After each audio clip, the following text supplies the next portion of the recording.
I'm joined now by the ranking member of the House Oversight Committee, Robert Garcia. Thanks for joining me. Happy to be here. Thank you.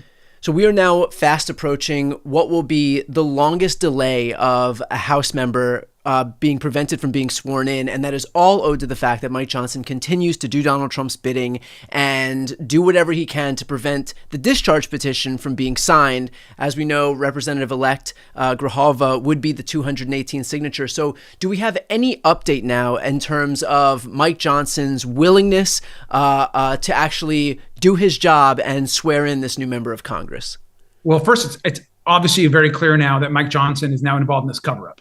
It started with Donald Trump, Vance, the DOJ, Pam Bondi. They had the files. They didn't want to release them. Mike Johnson had largely stayed out of it, and now it's very clear that he is doing Donald Trump's bidding and ensuring that these files not see the light of day. He doesn't want to vote. Adelita Grijalva, her election has been certified now by the Secretary of State and the governor. She has 800,000 constituents that are waiting for representation. She can be sat whether it's a shutdown or whether the government is open. There is no reason why she should not be right now a full member of Congress. But we know that Mike Johnson doesn't want her to be the deciding vote, of which she will be. She's already pledged to actually get these files and a vote in Congress to get these released. And so it's outrageous what he's doing right now. Arizona's Attorney General Mays has said that what Mike Johnson's doing is illegal and that they have lawyers right now drafting litigation. Can I have your reaction to the prospect of litigation, because Mike Johnson is so hell-bent on refusing to allow a duly elected member of Congress to actually be sworn in so that she can serve her constituents, to the point where he risks being sued by the Attorney General of Arizona? That's exactly right. I think the Attorney General is completely right. That lawsuit hopefully will pressure Johnson to do the right thing. The reality is that she has been elected. She's been certified. She should be a full member of Congress. And it was sad to see her this last week. They've given her an office with no phone lines, no staff.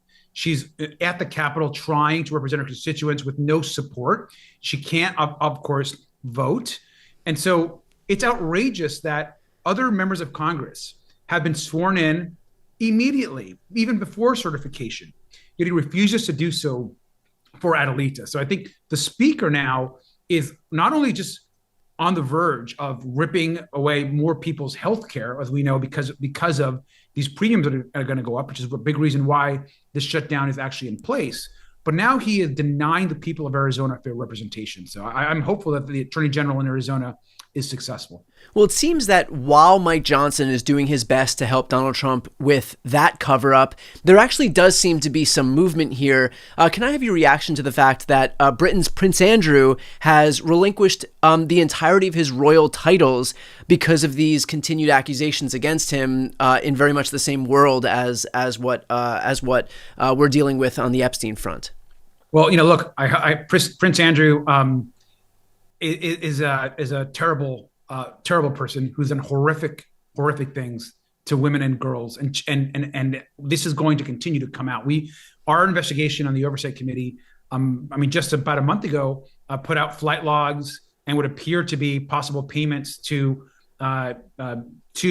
Epstein and Maxwell through Prince Andrew. And the idea now that he is stepping down as more explosive information is to come out in the weeks ahead is the right decision. And I think that he is someone that is involved in horrific sexual violence. And look, this is a good day for justice for the survivors.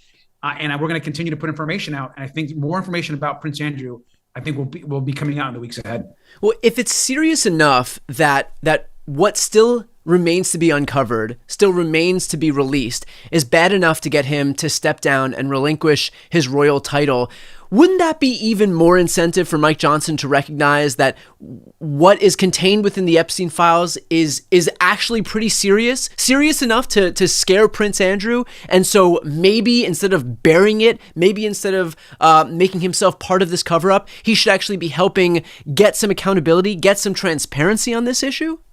That's absolutely right. I mean, this is a moment where Mike Johnson can do the right thing. And the hypocrisy, he sat just next to me. We were listening to the survivors when they were in DC. And these women were looking and talking to the speaker and asking him for transparency and for justice.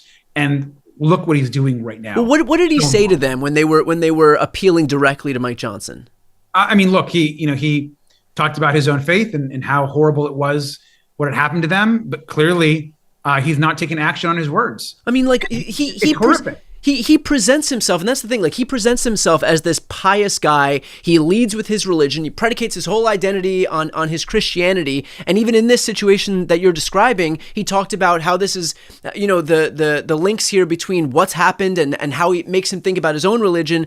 But then why use that as a shield and not actually do anything about it? I think that's exactly right. He is a huge hypocrite here for leaning into his faith, leaning into support for these women, and yet playing cover up and being a part of this massive cover up around Jeffrey Epstein for Donald Trump and for God knows who else. Because we know at the end of the day that there are very powerful men, very wealthy men in this country who right now are walking free, who have not been convicted or have any type of justice or accountability for what they've done. And our job on the Oversight Committee is to get to the truth, but also to show women and girls across this country that if you commit these horrific crimes and acts, that you are going to be held accountable. Just because you are a powerful man, you don't get to just walk away.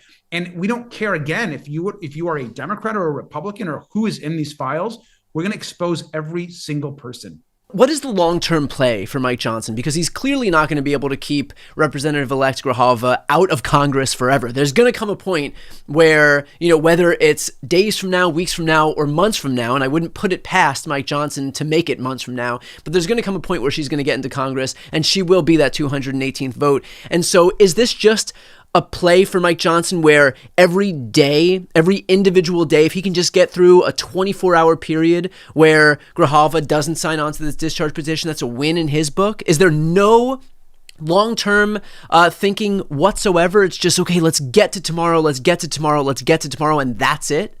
Look, I think they're going to try to delay the release of the files, and they're going to try to stop our investigation every single chance they can. Yeah. And, they're going to lie. They're going to try to throw out misinformation. They're going to try to trick the public. And so it's our job to cut through that and to just carry on every single day until we get the full truth and a full release of the files. That is what we are doing. That's what if Mike Johnson thinks we're going to stop or he's going to somehow tire us out, he's crazy, because we're not. We're going to stay on this. And I think it's important for us on the Oversight Committee to continue and press on every single day until we have justice for these women. Switching gears here, there's been some concern, some rumblings that Donald Trump is going to look at No King's Day or other cities where he's deployed the military and use any violence that, by the way, he is trying his level best to gin up as some pretext to be able to take some severe action, like invoke the Insurrection Act, for example. Do you have any worry that he'll try to do that? I'm always worried with Donald Trump. He's illegally deploying National Guard and military into our cities without any request from governors or mayors. He's causing more problems by going into many of these cities and actually solving anything. And we know, like in places like Portland and others, where there is enormous amount of peace and folks are peacefully protesting, and they're trying to just show their First Amendment rights and freedoms to peacefully protest and demonstrate. He has the military and ICE and federal agents and law enforcement. And so look, I don't put anything past him. I think what's important for those of us that are going to be out, and anyone that is going to be out for these No Kings rallies and parades, is to peacefully protest, right? To stay peaceful. Donald Trump wants folks to overreact, or he wants a reason for folks to be deployed. And we can't give that to him. I think we've got to continue to do what we do, which is use our freedom to demand that in this country that we have a lot to worry about. Yeah. These cases move up that ladder. But right now, what's happening in Los Angeles, especially around some of the ICE activity and what Donald Trump's trying to do with the National Guard, there's obviously been good legal movement there. Yeah, I mean, obviously the Supreme Court is always cause for concern, but at least as of right now, we could take, there is some silver lining to take from what we're seeing at the trial court and the circuit court level. So, with that said, Congressman, I appreciate your time. Thanks so much. Thank you.